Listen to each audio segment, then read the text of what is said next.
What's up guys, I'm back and this is going to be the UV part of the tutorial. It might be the texturing, but it depends how much time it takes, so we're going to go straight into it because if I can get both done in one, then that's great. So we're going to come up to the UV and then UV editor. I'll just try and put that all on one screen for you. Don't need the outliner anymore, and we'll keep this because we're going to need it. So we'll start off with our speed hump or speed bump.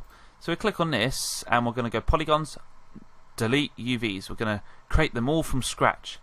Yeah, so then we're going to come up to our checkerboard and our toggle shaded UV display, and you'll see why in a sec. So now we've got these, we can focus on getting this UV. Now I know for a fact that this is quite flat. I know it's rounded, but we can do pretty much just a Y planar on this. So if we select all of the faces and then click Control, click on one side and then double click on the other, it takes that whole loop out. And then we can focus on just UV in this. So we'll go up to UV planar and we'll go Y and then apply. And then you can see it's got nice cubes on there, but because it's sort of rounding off, you might just need to smooth it out. So as I've done in the last UV and texturing tutorial for the SD card, you right click, go on to your UV. Yeah, now there's a difference here. If you go to your modeling toolkit, you got vertex and you got UV. Yeah, so you can't create, select the vertexes and then do it. You have to click the UV one. So do that, and then go to Tool, Smooth, and where it says Unfold, just click and then drag. So as you can see, it's only moved slightly, but it's sorted out the distance in the pixels and whatnot, and that'll just help with our texture later. It needs to be as perfect as possible. So that's cool. Come back to our selection tool because we've used smooth. You have to go back to the selection, otherwise it doesn't work. And actually what we do is move that up to the top. So grab the shell, move it up. And what we're going to try and do is we're going to try and keep all of these assets in one UV sheet if we can. So there we go. And now we just got this one here. Actually that's not very...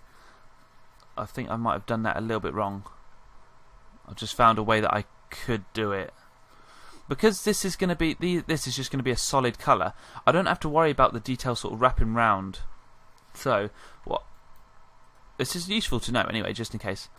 Grab all of it, UV, planar, and this time we're just going to do all of it and hit Y. And as you can, if you zoom in, you will not see that extra bottom here, and that is purely because that is not being picked up by the Y-axis. It's being picked up by the X and the Z. Yeah. So two ways we can do this. We can just go back to UV and we can select all of that and then Tool and then Smooth. So if I come in here, you'll see that the other one will appear. Yeah. So we can smooth it out like that. Or if you want them to sort of be a little bit more accurate, click Control Z, Control Z, Control Z.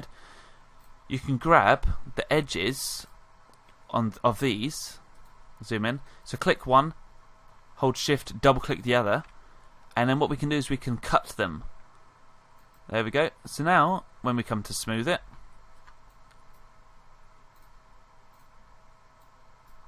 if I zoom in, these areas are not connected. Yeah, so it's up to you how you sort of do it. Depending on what the model is, it might be a bit more beneficial. So what I'll do that, just because I'm not going to go fiddling around anymore. That's perfectly fine as it is. I mean, you could go around and... Oops, did I just click 3? I did, yeah. You could go around and just select each one and then just sort of do long lines of whatnot, but don't really need that for this, so we won't worry. Next is the cone. So again, click on it. Polygons and delete. We'll start from scratch.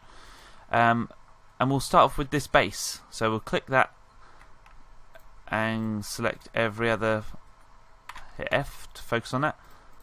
So we'll select this whole bit, and again that we can go UV and we can do planar Y.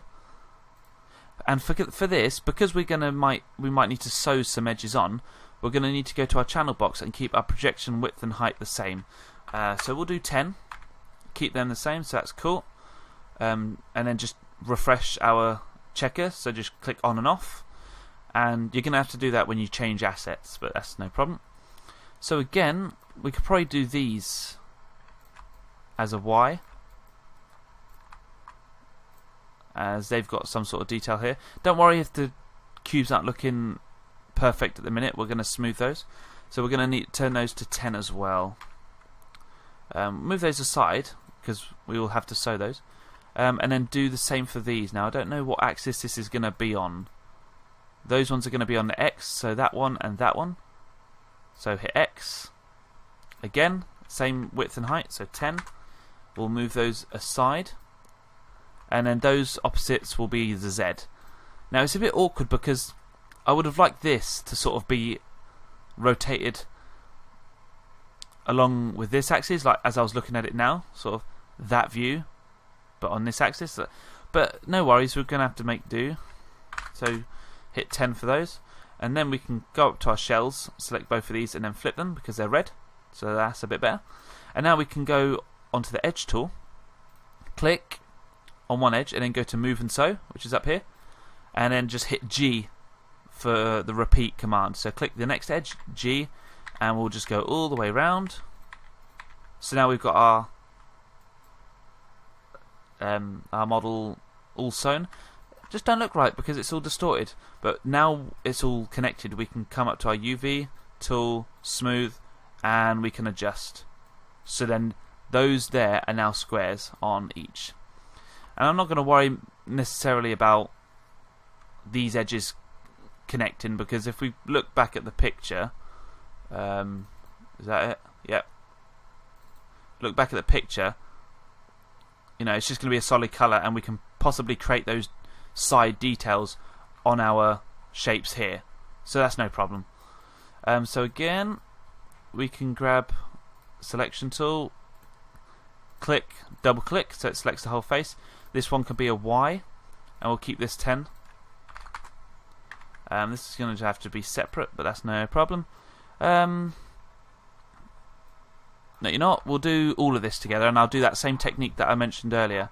So hit shift once, and then double click, and we'll do all of that Y, and you can see it's now stretching because that's not the correct axis. Bring that to a side. Go to modeling toolkit, go to edge, click on one edge, double click to select the others, and we can cut. So now we go to our UV and we can smooth that out. And there we go. That's fine. I mean, you can argue that the rotation isn't that great, but you know, we can always come to this, go to E and then just actually rotate it the way that you kind of want it. So, you know, it doesn't necessarily matter. The squares don't need to be left and right, just as long as the detail in Photoshop's being plastered on correctly. So we'll leave that now anyway, and then we'll do the same for the other. We'll rotate that just purely to keep it nice and simple on the eyes. There we go, that will do. And then we'll go to the cone, so we can do planar for the top, and again do 10.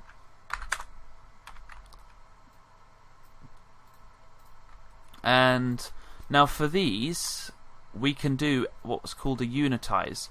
So you grab all of these faces, go to UV, unitize, and then it creates a big old block here. And the easiest way to do it is hit R for rotate, for scale, sorry. Zoom in to these blocks here, grab the red one here and just drag it in. Keep dragging it in until we get what we think is a square. Now I'm happy with those. Then we grab the edge tool, select just the edges, and then we need to find a seam point. So this is the area where you're going to have to sort of try and hide, but on this model it doesn't really matter where it is. So we'll just choose this one. So you hold control and you remove it. So it's just that one that's gone. And then you move and sew, and then they're all sewn together now. So then we can just literally scale that down and move that up. And then if you really want to, go to UV and smooth, because obviously the distance from these pixels are going to be different to the one up here. So if we go smooth and tool, smooth, then they will close in. keep doing it, and there we go. That's fine. And that looks perfect. Now, as we go around, you're going to see where the scene point is, and that's the one we've chose. So that's where you sort of need to, what you need to think about in terms of. No, that's not going to work actually, is it? Because our model is going to be completely round. So if no, sorry, that's my bad. Now, the only reason I thought about that was because I was looking over here. If I was going to put flat details across, just like a flat line, it's going to follow the line of this checkerboard. So if we do that on this model, it's going to go here and then back up again. But we won't do that. When we come to texture, we'll create that rounded edge here. Sorry, that was just me going mind blank, but that's cool. That's how I would do it anyway. So now we've got these, so we can start positioning. Go to selection tool, pop this one at the bottom here, the next one there, and that one in there, and this one can just go in the middle. And because we've got the space, we can just size this up, get some more detail on the top. So that's another thing as well. Like, obviously, use the grid to your advantage. If there's something that won't show a lot of detail, size it down. Because the stuff that does need detail, you're going to need all the pixels you can to get that detail in. So if I wanted this super high detail, I'll size this up, because as you can see, the checkerboard gets bigger, and that basically means more detail. So that's something to bear in mind. So now that's done, we can actually, I will save it. I haven't actually saved it yet, even when I create the models. Road assets. What's the time? 11 minutes. What's it doing opening? Am I opening instead of saving? That's better. Road assets on the desktop will do. There we go. So yeah, this is 12 minutes now. So we're going to have to do sort of a texturing tutorial separately. That's cool. Yes, save. Right, so that's those done. What I'll do is I will hide those and bring that one. And to hide those, you select them and click H. And then I'll just bring that one in dead in the center. And what we forgot to do on the modeling is smooth these, which is no problem. What I'll do is I'll mesh display, I'll soften all of it, because most of it's cylinders, so that's fine. The only thing we are going to have to harden is these edges here, which is no problem. So we can just click and drag all of those, hold Control and Shift to select these, that is, and then just harden those. So mesh display, harden, and we'll do the same on the other side. So grab just those, and then Control Shift, click, mesh display, harden edge, and there we go. We've got some nice low poly barrier. So that is 452 tries just for itself, but to be honest, that's to be expected, because cylinders always take up more polygons than cubes and whatnot. So just purely because of the radius and diameter and all these different curvatures, because all these will then go into triangles. So anyway, let's move on. So we'll go to delete. Now, it's all good me showing you how to model this, but when you come to UVing and texturing, you could make it so much easier for yourself.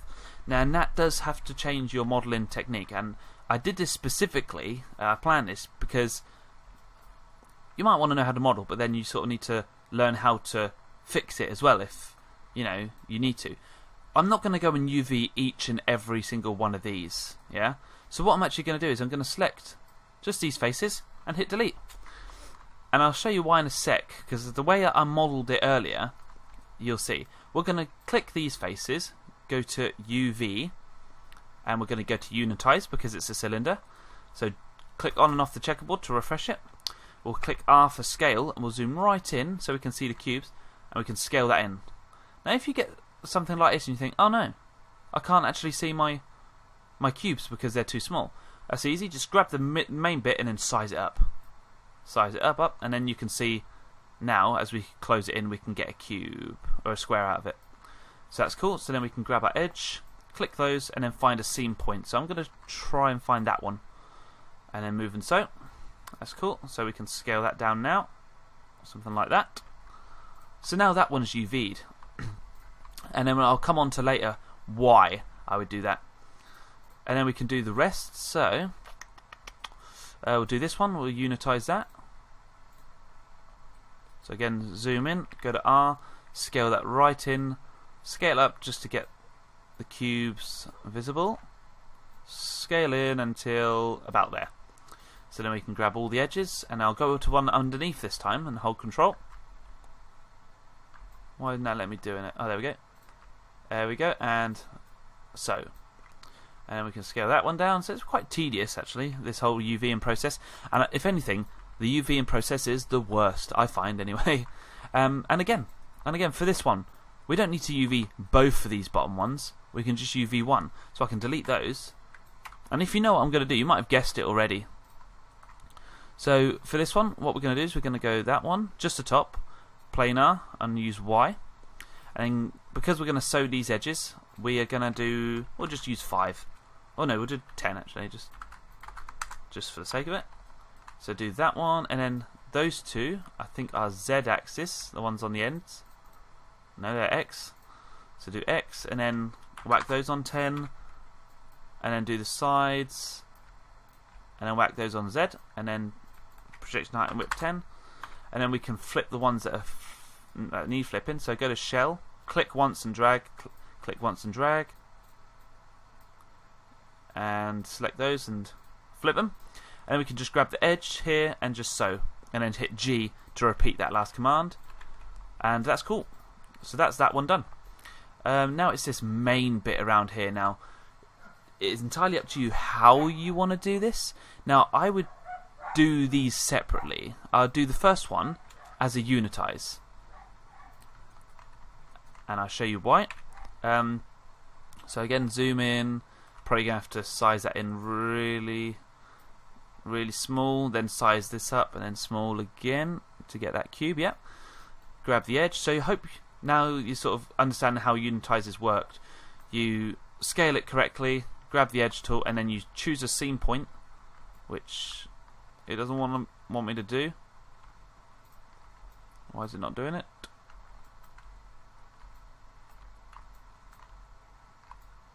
It's odd.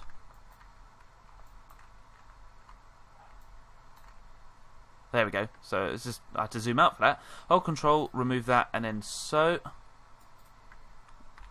and then scale that down. Don't necessarily have to worry about the scale of that yet. We can do that later. And then you just got these two bits here. But as I did last time, only do one so we can delete the other. Now I know this sort of takes.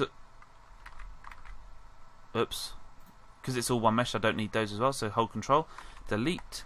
As I mentioned earlier, you know, I'm pretty much deleting half of what I modelled, which is correct, you know, but the fact I modelled all of it, I was happy with that model, and I knew for a fact that's what I wanted. And the way I modelled it will come in, you know, handy in a bit. So for this, because you've got this curvature, you know, I'll unitize this one, and then we'll focus on that curve separately, because it's all going to be just some metal texture, so it's not going to be too much. The detail, you know, is not. Yes, there's metal texture, and it will sort of follow around, but you'll get away with it for just a metal texture and with all the specular and whatnot. But if it's something with massive detail, you're going to need to sort of combine all those together, because otherwise you'll see a mismatch. But we don't need to worry about that in this tutorial. And that'll just come with practice. You know, that's not something you can sort of be taught. You just have to sort of figure it out for yourself as you do it and you go along. That makes sense? So again, do that one, find an edge point, and sew. And then bring that in. And now, oh seriously? What have I done there? Click Control Z, that's not right. I've moved that vertex down, haven't I? That vertex wasn't like that before.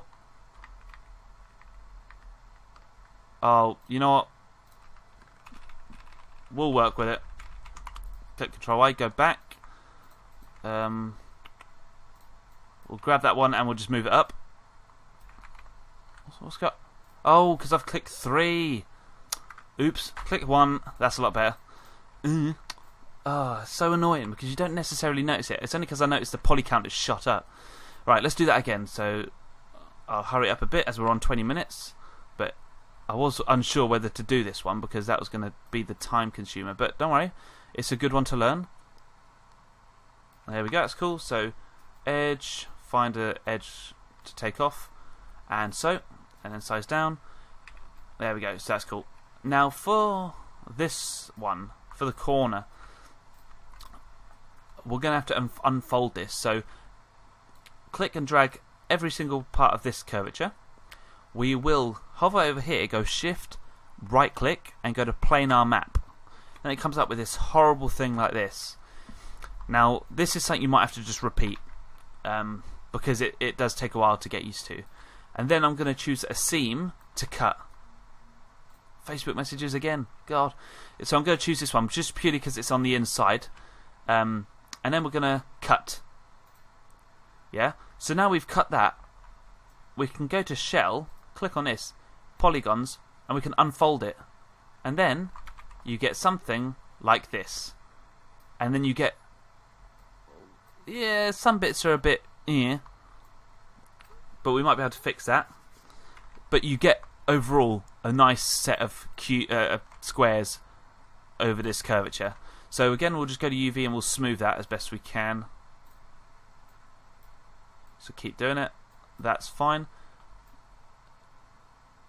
Yeah, they're not too bad. I mean, there is some slight distortion here, but I'm not going to worry too much about that. That's fine as it is. And then I can scale that down to sort of match the poly. What have I done again? I've hit 3, haven't I? I've got to stop doing that. Just so it matches the rest. So now what we can do is I'll move these aside, and now we'll arrange every single piece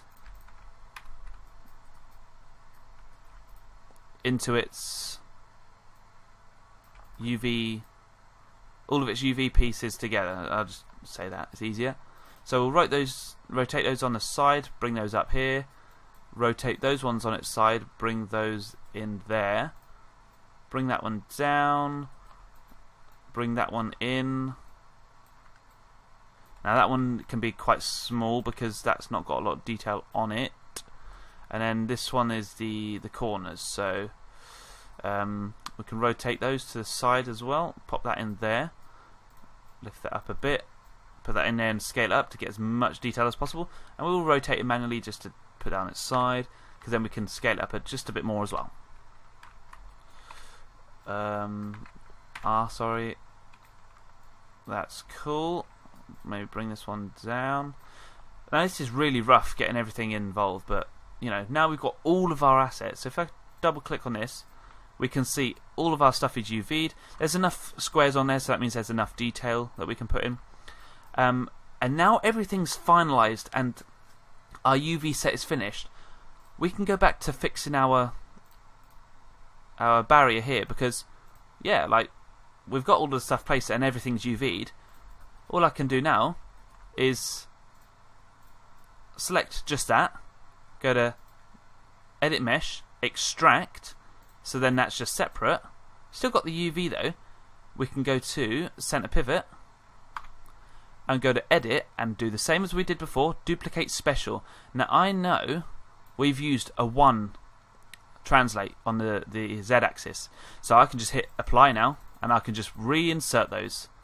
Yeah? And each one of those has the same UV. So I can UV one of those and everything else has got the same. So that's something you might have to bear in mind as well. And again, the same for this. We can do that. Edit, extract. Center pivot that. Duplicate. Bring it over and then hold V to snap that back. So we're using the same principles as earlier, and it does only take a few minutes to do this, so it's not that bad. And then we want this whole curvature piece here, so then we can extract that. We can center pivot, move that aside. Oops, duplicate it first. Move it aside. Do as we did before. Z scale -1 to flip it. And then what I usually do is I usually grab D and V for the anchor point, put it on the end here, onto that vertex, and then I will hold V, and then I'll snap it back to that vertex. So now everything's back in place, but it's all disconnected. So no problem, select it all, mesh, combine, so it's all combined again, but we've still got a lot of vertexes that need to be merged. So select all the vertexes, we've got 368, and we can come to edit mesh, merge, and that's gone down to 352. So now our model's back to how it was, and if we click UV, everything is UV'd, because we've UV'd one area and we just duplicated it. So whatever whatever detail goes onto this, it will go onto this one as well. So that's something quite useful to know. And again, like obviously you got flipped materials here, so we might have to sort that out. Yeah, it's cool. So flip that one and do the same for the other. Find which one it is. Click, drag, nope. Select both of them. Hold Control. Click off the top one, and it's that one. Control Z, and then flip it. And that's brilliant. So now we've got our assets UV'd, and quite accurately as well. Some pieces could be, it's quite offsetting, but the squares are quite nice, and we can work with those. So if I select both of those, we can see that everything's in place and we're ready to texture. So I'll see you in the next tutorial for that one, guys. Peace.